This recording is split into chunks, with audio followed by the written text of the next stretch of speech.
அனைவருக்கும் வணக்கம். ஏழரை சனி அஷ்டமச்சனி யாருக்கு கெடுபலன்களை அதிகமாக தரும், யாருக்கு கெடுபலன்களை குறைத்து தரும்? பொதுவாகவே ஏழரை சனி அஷ்டமச்சனி நடக்கும்போது கண்டிப்பாக ஏதாவது ஒரு வகையில் மன அழுத்தம் ஏற்படும். அது குடும்பம் சார்ந்ததாகவோ தொழில் சார்ந்ததாகவோ இருக்கலாம். இந்த அமைப்பில் ஏழரை சனி என்பது முதல் 2.5 வருடம் விரயச்சனியாக செயல்படும். அது எந்த விதமான கெடுபலன்களையும் தராது, நல்ல பலன்களையும் நடக்கும். அடுத்ததாக மூன்றாவது 2.5 வருடங்கள் நடக்கக்கூடிய பாதச்சனியும் பெரிய கெடுபலன்களை தராது. நடுவில் ஜென்மராசியில் சனி சனி சஞ்சரிக்கும் போது கண்டிப்பாக சில நிலைகளில் வாய்விட்டு அழக்கூடிய சந்தர்ப்ப சூழ்நிலைகளை கூட ஏற்படுத்தும்.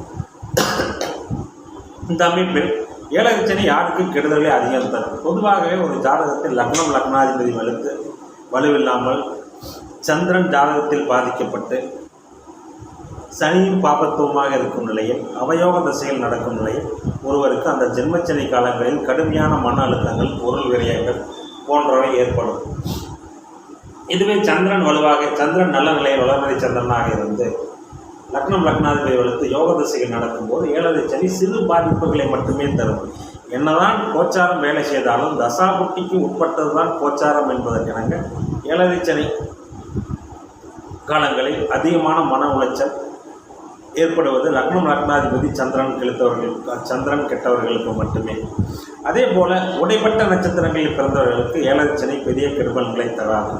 அதாவது ஒரு நட்சத்திரத்தின் ஒரு பகுதி ஒரு ராசியிலும் இன்னொரு பகுதி ஒரு ராசியிலும் 1-2 பாதங்கள் ஒரு ராசியில் இருக்கும். உதாரணமாக அவிட்ட நட்சத்திரமே எடுத்துக்கொள்வோம். அதாவது திருவோண நட்சத்திரத்தில் ஏழரை சனி பாதித்திருப்போம். அவிட்ட நட்சத்திரத்தில் பெரிய பாதிப்புகள் தராது. அவிட்டத்தில் 1-2 பாதங்கள் மகரத்திலும் 3-4 பாதங்கள் கும்பத்திலும் வருவதால் பெரிய பாதிப்புகளை தராது. ஆனால் ஏழரை சனி காலத்தில் ஜென்மச்சனி காலத்தில் புதிய தொழில் தொடங்குவோ, புதிய நண்பர்களை அறிமுகம் செய்து அவர்கள் மூலம் தொழில் தொடங்குவோ கண்டிப்பாக கூடாது. இதனால் பொருள் விரயங்கள் ஏற்படும்போது நிறைய மன கஷ்டங்கள் ஏற்படும். ஏழரை சனி என்பது ஒரு ஜாதகருக்கு படிப்பினையை தரும். அதாவது நல்லவர்கள் யார், கெட்டவர்கள் யார் என்பதை கண்டிப்பாக படம் பிடித்து காட்டிவிடும். ஏழரை சனி எல்லோருக்குமே ஒரே விதமான பலன்களை தருவதில்லை. சந்திரன் இருக்கும் நிலையும் லக்னாதிபதி நிலையும் பொறுத்து தான் ஒருவருக்கு ஏழரை சனி கஷ்டங்களை தரும்.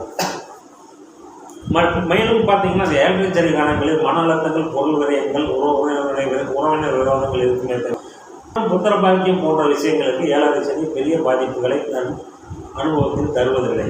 எனவே ஏழரை சனி 7.5 வருடங்களும் சிரமப்படுத்தும் என்பதன் அர்த்தமில்லை. குறிப்பாக அந்த 2.5 வருடங்கள், அதிலும் குறிப்பாக அவருடைய ஜென்ம நட்சத்திரத்திலேயே சனி செல்லும் ஒரு வருட காலம் பார்த்தீங்கன்னா வாய்விட்டு அழக்கூடிய மனம் இருளறைக்கூடிய சந்தர்ப்பங்கள் அந்த ஜென்மச்சனி காலத்தில் ஜென்ம நட்சத்திரத்தில் சனி சஞ்சாரம் செய்யும் காலங்களில் ஏற்படும். இது அஷ்டமச்சனி பார்த்தீங்கன்னா ஏழரை சனியை விட வீரியம் இருந்தது. ஏழரை என்பதற்கும் 8 என்பதற்கும் 8 தான் பெரியது என்பதற்கு அஷ்டமச்சனி காலத்தில் கண்டிப்பாக நெருங்கிய உறவினர் மரணம் என்பது கண்டிப்பாக ஒரு விதத்தில் ஏதேனும் ஒரு வகையில் நடக்கும்.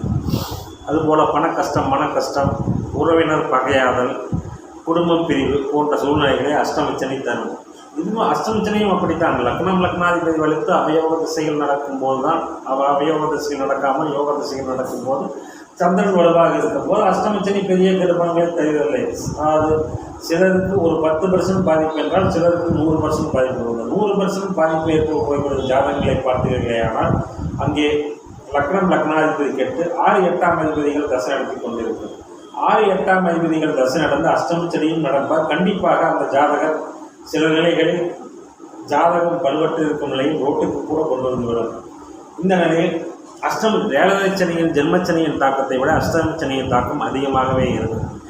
அது ஏழரை சனி 7.5 வருடங்கள் செய்வதை விட அஷ்டமச்சனி இந்த 2.5 வருடங்கள் மனதை வாட்டி வதைத்துவிட பொருள் நஷ்டம், பொருள் விரயம் அல்லது மரண பயம், உறவினர் விரோதம் அல்லது நெருங்கிய உறவினர் இறப்பு போன்ற சம்பவங்கள் நடக்கும். குடும்பத்தில் கண்டிப்பாக 7ஆம் இடம் 7ஆம் அதிபதி இவர்கள் நிலையை பொறுத்து குடும்ப பிரிவினை போன்ற விஷயங்களை அஷ்டமச்சனி தரும்.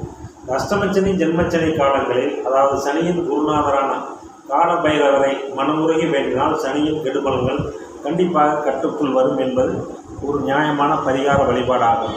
மற்றபடி பார்த்தீர்கள் என்றால் யோக தசைகளோ சந்திரன் ஜாதகத்தில் வலுத்திருக்கும் நிலையிலோ அஷ்டமச்சனி ஜென்மச்சனி காலங்களில் பெரிய பாதிப்புகள் ஏற்படுவதில்லை. ஏதோ சர்க்கிள்கள் வாழ்க்கையில் ஏற்படுமே தவிர பெரிய சர்க்கிள்களை ஏற்படாது. சிறிய சர்க்கிள்கள் ஏற்படுவதும் உண்டு, பெரிய சர்க்கிள்களை சந்திப்பதும் உண்டு. அது அவருடைய ஜாதகத்தின் கர்மம் லக்னாதிபதி வலுவை பொறுத்து தான் என்பதற்கிணங்க ஏழரைச்சனி அஷ்டமச்சனி காலங்களில் எதிரையும் முன்னெச்சரிக்கையாக பணம் பொருள் விஷயங்களில் முன்னெச்சரிக்கையாகவும் புதிய தொழில் தொடங்குவதில் ஒரு முறைக்கு இருமுறை யோசித்தும் ஜாதகம் வலுவில்லாமல் இருக்கும் நிலையில் புதிய தொழில் தொடங்கினால் கண்டிப்பாக ஜாதகரை ஓட்டத்துக்கு கொண்டு வந்துவிடும். அஷ்டமச்சனி ஜென்மச்சனி என்பது ஒரு முன்னெச்சரிக்கை நடவடிக்கையாக நாம் எடுத்துக்கொண்டேமானால் அதிலிருந்து பெரிய ஆபத்திலிருந்து தப்பாற்றிக் கொள்ளலாம். நன்றி, வணக்கம்.